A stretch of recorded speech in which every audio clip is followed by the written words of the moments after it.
Dear friends, welcome to the English Sage. Having learned about the importance of English in the previous video, let's learn about the basics of English grammar. Let's start with the parts of speech.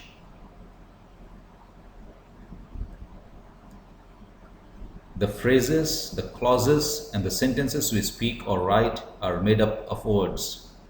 The words are divided into various classes called parts of speech according to their function. They are nouns, pronouns, adjectives, verbs, adverbs, prepositions, conjunctions, and interjections. What is a noun? Noun is a word which refers to a thing, person, or place. You have an example of a thing here, example of a person, and an example of a place.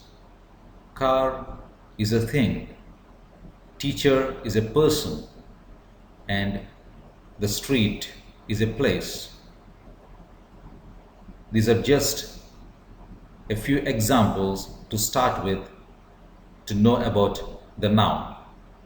So, noun is a word which refers to a thing, person, or place.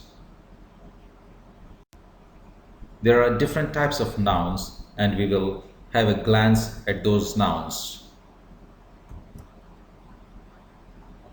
The first one would be the common noun. Next comes the proper noun.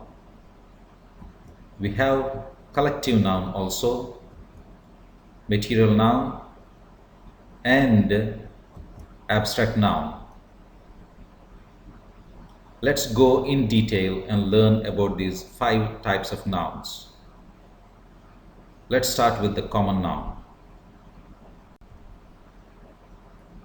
What is a common noun?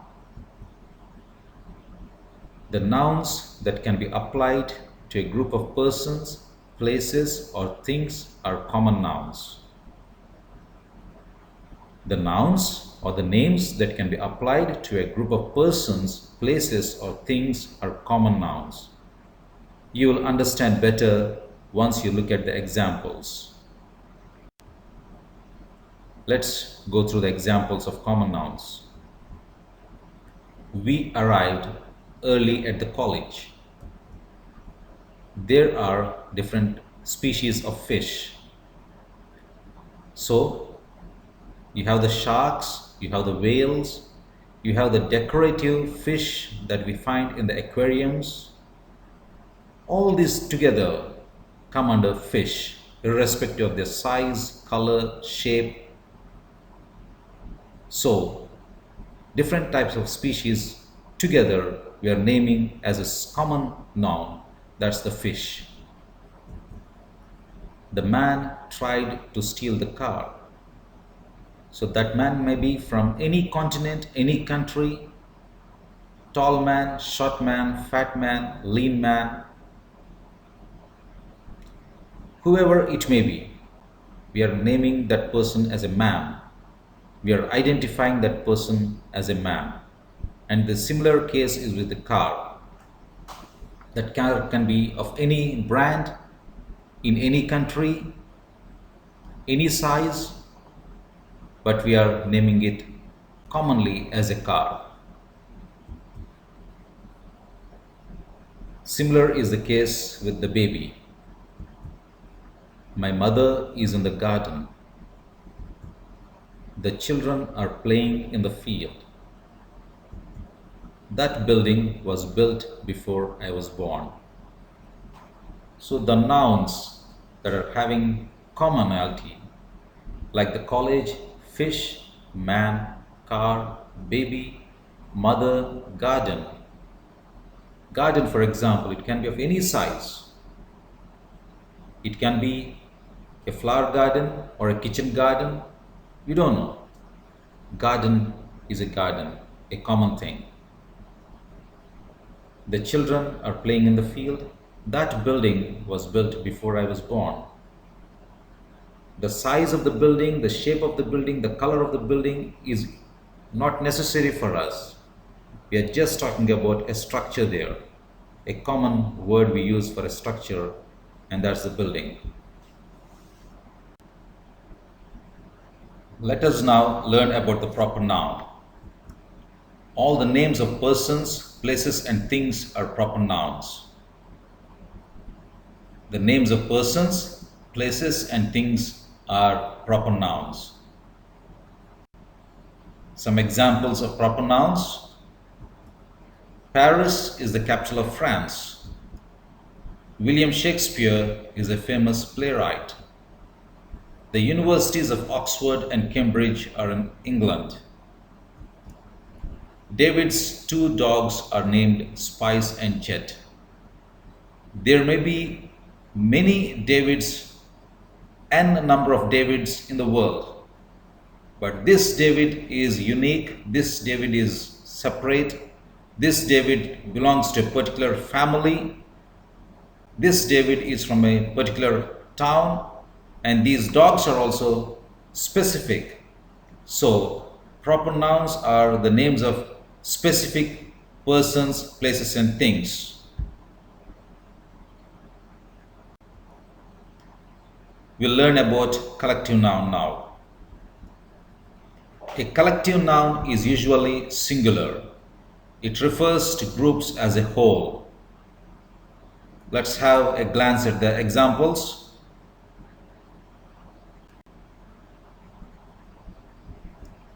A flock of birds flew high in the sky. They saw a pride of lions at the zoo. The farmer has a herd of cattle. He ate a bunch of grapes today. The class of pupils are listening attentively to the teacher. You can put the set of tools in that box. So, that flock of birds may have any number of birds. We are not concerned about the number in that flock. As a collective figure, we are using the word flock. And the same is the case with the pride of lions, or the herd of cattle, or the bunch of grapes, and the class of pupils, or the set of tools. The number is not important, but the collection of that group is important for us, and we use the singular noun for that.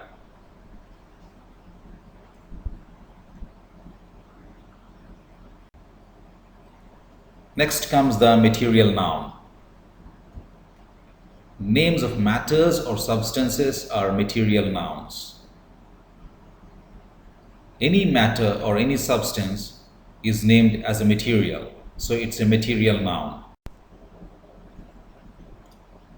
Some examples of material nouns. The floor is made of marble. The boy played in the water. Milk is good for health. People of North India prefer wheat to rice. Glass is easily breakable. The furniture in my house is made of wood. So the materials like marble, water, milk, wheat, rice, glass, wood. So you have the solids, you have the liquids. All these things are the materials. So the names of materials or the substances are called material nouns. Next comes the abstract noun. Abstract nouns are those that cannot be seen or touched. Let's have a glance of the examples. Some examples of abstract nouns. Beauty is skin deep. Honesty is the best policy. Patience is his greatest asset. We should love our fellow citizens. So these nouns can only be felt. You cannot see them, you cannot touch them, but you can only feel. So these are abstract things. So beauty, honesty, patience, love, and so on are all abstract nouns. After the noun, we have the pronoun. What is a pronoun? A pronoun is a word used in the place of a noun or instead of a noun. The word pro means for. So we are using a word in place, we are substituting a word instead of a noun, and that's called a pronoun.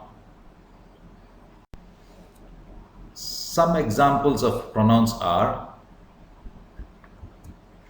when Gopal hit the dog, it bit him with its sharp teeth. We are not using Gopal's name the second time in the sentence, and the same is the case with the dog. We are using the pronouns it and its. Does she know that I was absent? We are not using the person's name here, but we are using the pronoun she. And we are using the first person singular pronoun here, I. My uncle works in a factory. He says that it is a noisy place. So we are using uncle only once. When we are referring to him the second time, we are using the pronoun he, and the same is the case with factory. We are using the pronoun it instead of the word factory. Having learnt about the noun and pronoun, let's learn what an adjective is. An adjective is a word which describes or qualifies a noun. You will understand better once you look at this picture. You have the noun on the right side and you have the adjectives on the left side. So we have the noun, we have the car, and let's see how this car is described. It may be a big car, or it may be a fast car, or the car may be an expensive car. So the car is being described as big, fast, or expensive. So these are the adjectives. Big, fast, and expensive are the adjectives that are describing the noun car.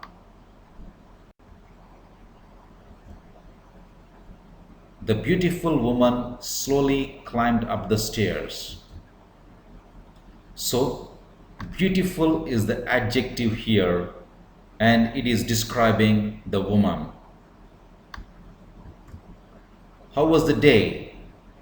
What made you sad? The rainy day made us even sad.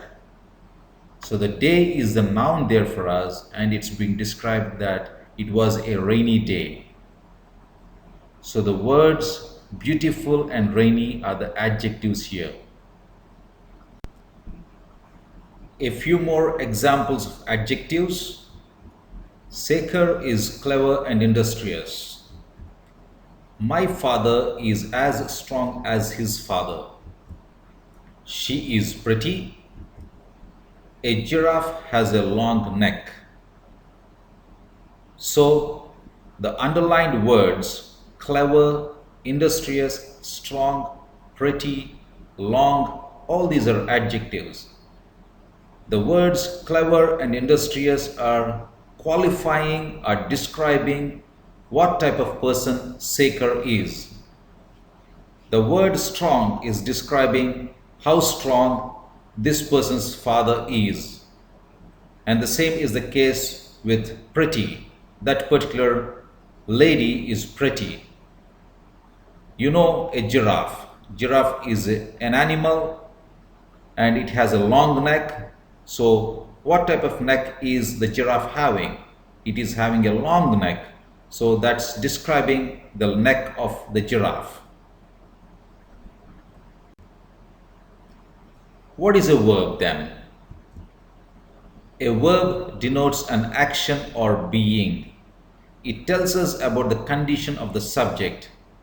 That is, what the subject does or what happens to it or what it is. I repeat, a verb denotes an action or being. It tells us about the condition of the subject, what the subject does or what happens to it or what it is. You will understand better once we go through the examples. Some examples of verbs are: the sun sets in the west. What is happening to the sun? What is the noun sun doing, or what is its position? It sets in the west. The earth goes round the sun. So the position of the earth, the work done by the earth is going round the sun. The earth goes round the sun. The train is leaving. My father is going to Japan next month. We have not seen her since we last met her. These are some examples of verbs. What is an adverb?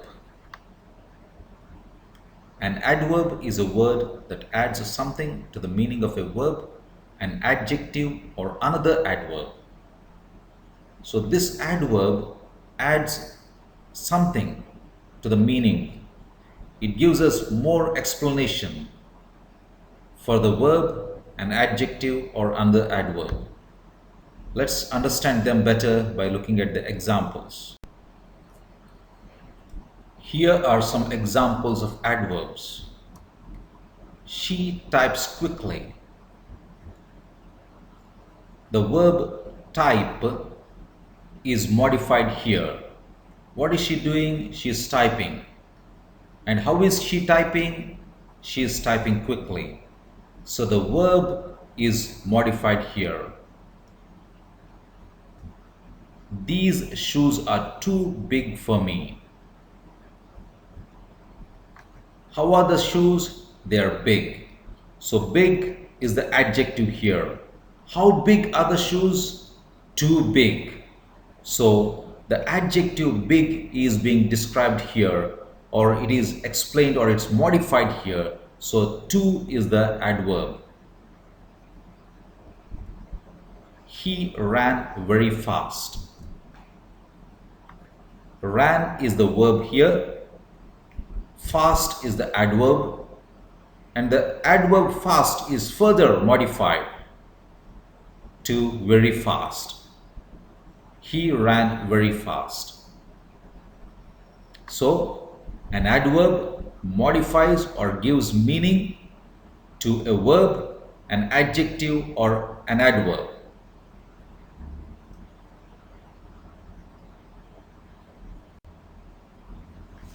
We then come across the preposition. What is a preposition? A preposition is a word placed before a noun or a pronoun to show the latter's relation to some other word in the sentence. Pre means before and position means placed. Preposition.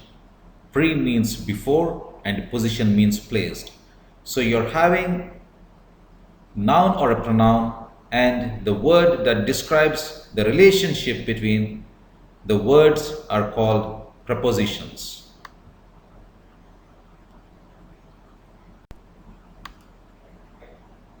Some examples of prepositions are: the book is on the table. You're having two nouns, book and table. How are these two related? On the table. So the book is on the table. Where is it placed? It's on the table. So on is the preposition for us. The monkey climbed up the tree. You're again having two nouns here, the monkey and the tree. And how are they related? The monkey climbed up the tree. So up is again the preposition here. Don't lean that ladder against the wall. Ladder is a noun Wall is again a noun.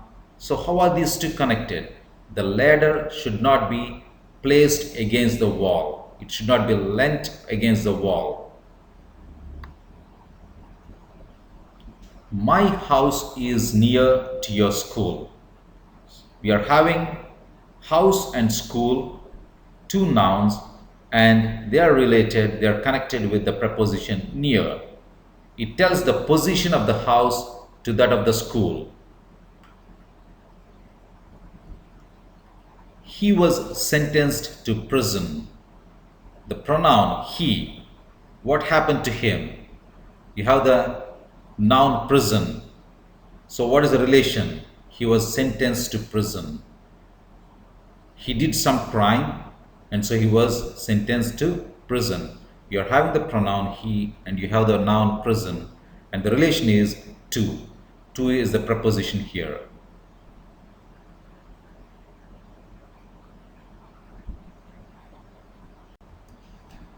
Some more examples of prepositions are for, on, to, up, at, under, above, toward, with, between, in, behind, from, upon, into, of.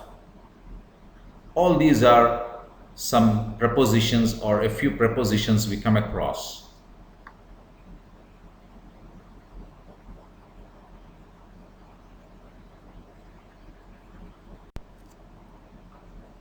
Let us now look at the conjunction. Conjunction is a word used to join words or groups of words. Junction means a place where two or three roads or things join.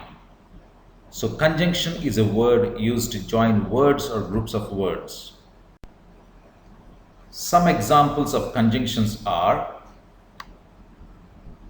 Rajesh and Ragini are twins. You're having two people here, Rajesh, Ragini.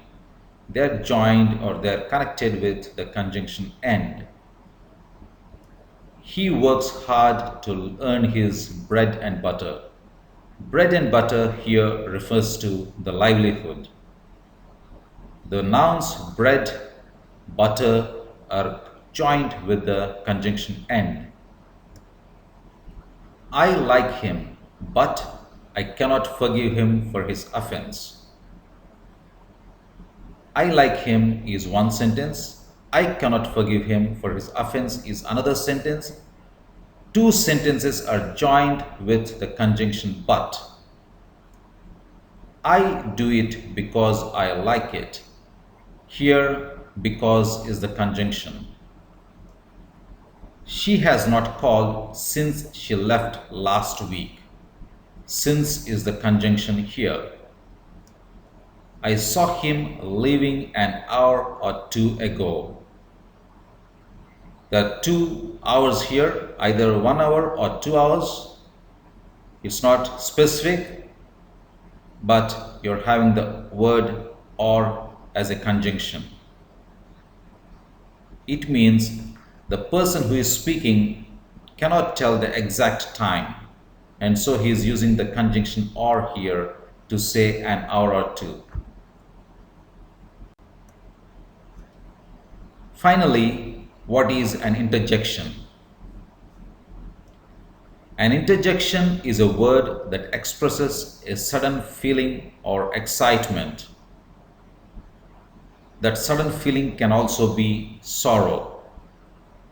An interjection is a word that expresses a sudden feeling or excitement.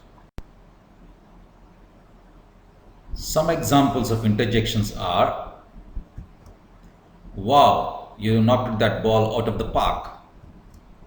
Oh, you really need to take care of yourself.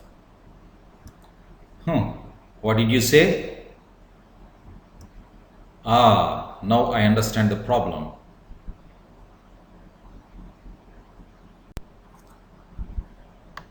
Now that we have learnt the different parts of speech, let's try to identify each word in the following sentence. Oh, the beautiful queen is walking slowly in the palace and she is reading a book. I will leave this sentence on the screen for a few seconds.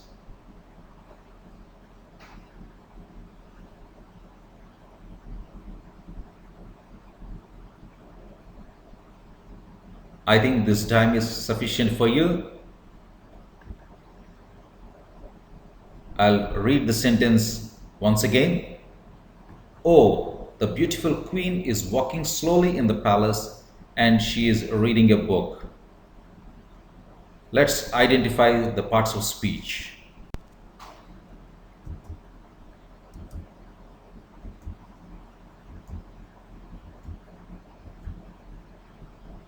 So dear friends, O is an interjection, the is an article. We will learn of articles later on. Beautiful is an adjective, queen is a noun, was walking verb, slowly adverb, in preposition, the article, palace noun, and conjunction, she pronoun, was reading verb, a article, book noun. Dear friends, sound knowledge of English grammar is important for English proficiency. I encourage you to subscribe to the English Sage and click on the bell icon for regular updates. Thank you very much.